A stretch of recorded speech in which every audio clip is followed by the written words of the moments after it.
So what does it really take to build a legendary company? I mean, a truly iconic one. It's definitely not just about having a great product. It's about having a specific blueprint, a set of pillars that can take any organization from just being good to being absolutely world-class. And today, we're going to break down that exact blueprint. You think about the giants, right?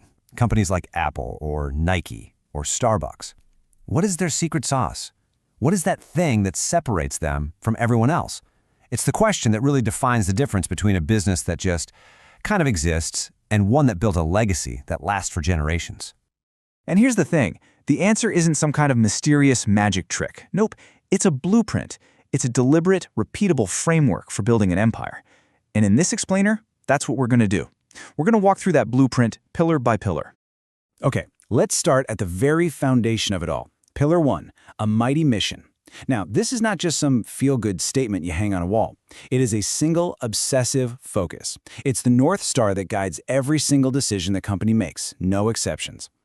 This piece of ancient wisdom has honestly never been more relevant. See, world-class companies, they really get the danger of divided attention. They don't chase a bunch of different rabbits. They pick one and they pursue it with a relentless, almost crazy focus. And that kind of focus is absolutely necessary to avoid this really common trap called opportunity bloating. This is what happens when a company gets distracted by, too many good ideas. And here's the problem. Chasing every good opportunity stops you from executing on the one great one. The best companies out there have the discipline to say no way more than they say yes, all to protect their core mission. So the big takeaway here is pretty simple. Clarity breeds mastery. When your mission is just crystal clear, you can cut through all the noise, you can strip away all the complexity. You focus all your energy, all your resources on that one single opportunity, and that is how you change the game. Of course, a mighty mission is pretty much useless without the right people to make it happen. And this brings us right to our second pillar. You've got to assemble a team of Picassos. We're talking about a group of absolute A players who are dedicated to their craft. This is just a simple, brutal truth that you should never, ever forget. The quality of your team is the quality of your company. You can have the best strategy in the entire world, but it is absolutely useless without elite talent to bring it to life. And this illustrates the point perfectly. I mean, when people asked what made Microsoft so dominant, Bill Gates didn't say, "Oh, it was our software." Nope, he said it was their hiring. The people you bring on board are your single greatest competitive advantage, period. So, what does elite talent actually look like? Well, it's about hiring for character, for these traits that just don't show up on a resume. We're talking about things like impeccable honesty and an obsessive attention to detail. It's about finding people who have a natural love for learning, a really powerful work ethic, and a genuine drive to go out and tackle new challenges, even in their free time. All right, so you've got the mission and you've got the team. What's next? Pillar 3 is all about creating a magical experience. This is about shipping products and services that are so flawlessly executed, they just feel effortless and totally extraordinary to the customer. I mean, this quote from Steve Jobs just captures the mindset perfectly, doesn't it? It's not just about function, it's about artistry. It's this obsessive, almost fanatical focus on the user experience, down to the absolute smallest detail, all to create something that people don't just use, but that they fall in love with. And you know what? There's a proven method for this. Think about it. Pixar would spend years on a single film. Steve Jobs brought that exact same philosophy back to Apple. He just stripped away all the complexity to focus obsessively on one product at a time. The iMac, then the iPod, then the iPhone. This deep focus cycle of focus, obsession, and release. That's how masterpieces get made. And what's the ultimate result of all this?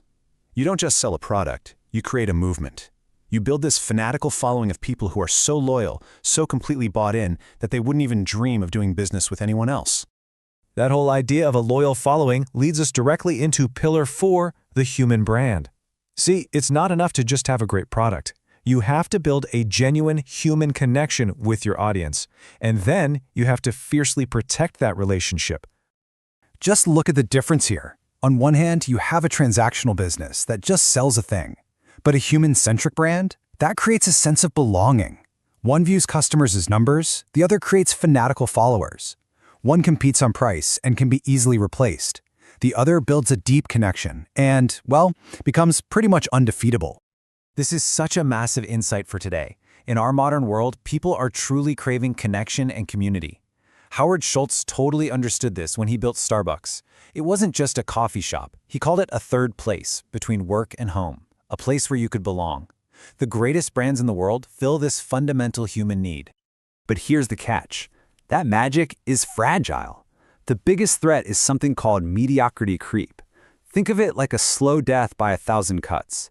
A slightly off-brand logo, a dirty bathroom in a store, a lazy email response. These little details, they seem harmless, but they are exactly what gradually erodes the very excellence that made you great in the first place. Which is exactly why the best companies adopt this kind of mindset. This was actually an internal mantra from Under Armour. It's a call to arms, really. It's for every single employee to be a guardian of the brand, to be vigilant, and to protect the magic from the threat of mediocrity at all times. And that brings us to our final and maybe the most important pillar of them all. The work is never, ever done.